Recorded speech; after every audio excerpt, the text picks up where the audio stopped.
Trump کی دھمکیوں کے باوجود ایرانی سپریم لیڈر نے اس بات کا اعادہ کیا ہے کہ ایران اسرائیل کے حملوں کا سخت جواب دے گا۔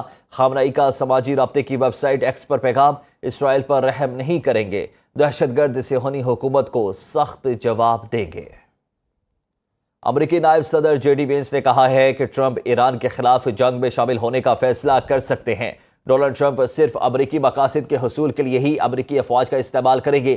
امریکی صدر ایران کے جوہری ہتھیاروں کا پروگرام روکنے کے لیے اس کے خلاف جنگ میں شامل ہونے کا فیصلہ کر سکتے ہیں۔ کانگریس میں ایران پر حملے کا صدر ٹرمپ کا اختیار ختم کرنے کی قرارداد پیش کی گئی۔ رکن کانگریس تھامس میزی نے ایران پر حملے سے پہلے کانگریس کی لازمی منظوری کی قرارداد جمع کرا دی۔ میزی کا تعلق صدر ٹرمپ کی ریپبلکن پارٹی سے ہے۔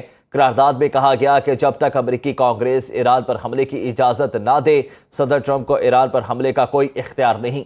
ایران پر حملے کی امریکی کوشش پر صدر ٹرمپ کو اپنی ہی پارٹی سے سخت مزاحمت کا سامنا ہے۔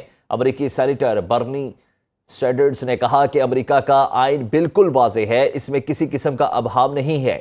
یہ کانگریس کا اختیار ہے کہ جنگ کا فیصلہ کرے، صدر کا نہیں۔ ٹرمپ کو ایران کے خلاف غیر قانونی فوجی کارروائی نہیں کرنی چاہیے۔ امریکی فوج لڑاکا طیاروں کو مشرق وسطی منتقل کر رہی ہے۔ امریکی حکام کی خبر ایجنسی کی تصدیق: مشرق وسطی میں جنگی طیاروں کی تعیناتی سے خطے میں امریکی فوجی قوتوں کو تقویت ملے گی۔ امریکی حکام کے مطابق F-16، 22 اور F-35 طیارے مشرق وسطی منتقل کیے جا رہے ہیں۔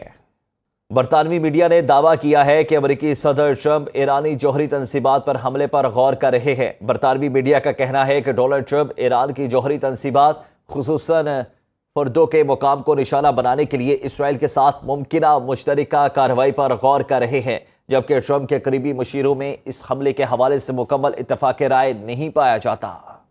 یہ واضح ہے کہ ایران کبھی جوہری ہتھیار نہیں رکھ سکتا۔ مشرق وسطی میں امریکہ شہریوں کے لیے ٹاسک فورس تشکیل دے دی ہے جو 24 گھنٹے کام کر رہی ہے۔ امریکی شہری کسی صورت بھی ایران کا دورہ نہ کریں۔ ترجمان امریکی محکمہ خارجہ ٹیمی بروس کی واشنگٹن میں پریس بریفنگ: کہا، امریکی شہریوں کے لیے ٹریول ایڈوائزری جاری کر چکے ہیں۔ شہریوں کو باخبر رکھنے کے لیے گزشتہ ہفتے تقریباً 30 سیکیورٹی الرٹس جاری کیے۔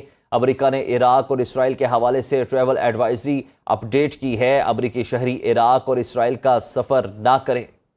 روس نے اسرائیل کا ایران پر حملہ غیر قانونی قرار دے دیا۔ روسی وزیر خارجہ نے کہا کہ اسرائیل ایران کی جوہری تنصیبات پر غیر قانونی حملے روکے دنیا کو جوہری تباہی کی طرف دھکیلا جا رہا ہے۔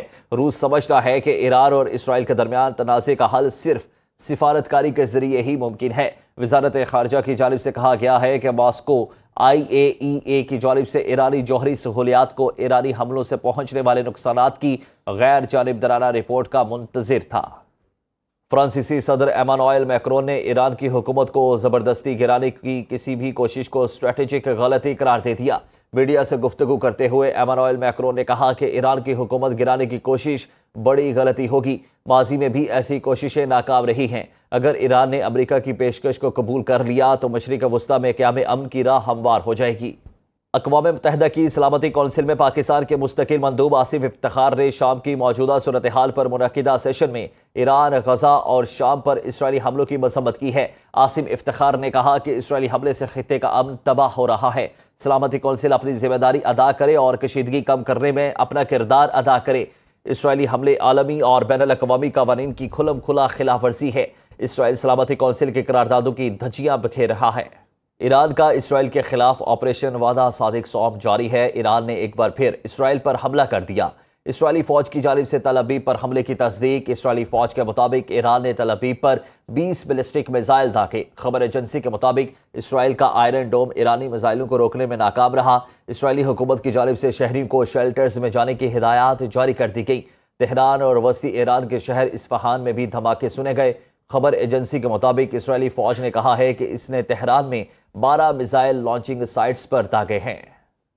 ہمارے صبر کا پیمانہ لبریز ہو چکا ہے۔ بخوبی جانتے ہیں کہ ایرانی سپریم لیڈر کہاں چھپے ہیں۔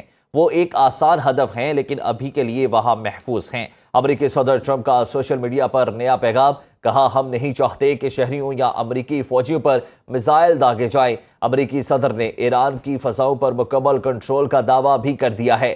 کہا ایران کے آسمانوں پر ہمارا مکمل کنٹرول ہے۔ ایران کے پاس اچھے اسکائی ٹریکرز اور دیگر دفاعی ساز و سامان کافی مقدار میں تھے، لیکن ان کا موازنہ امریکی ساختہ اور تیار کردہ سامان سے نہیں ہوتا۔ ٹرمپ کی دھمکیوں کے باوجود ایرانی سپریم لیڈر نے اس بات کا اعادہ کیا ہے کہ ایران اسرائیل کے حملوں کا سخت جواب دے گا۔ خامنہ ای کا سماجی رابطے کی ویب سائٹ ایکس پر پیغام: اسرائیل پر رحم نہیں کریں گے، دہشت گرد صہیونی حکومت کو سخت جواب دیں گے۔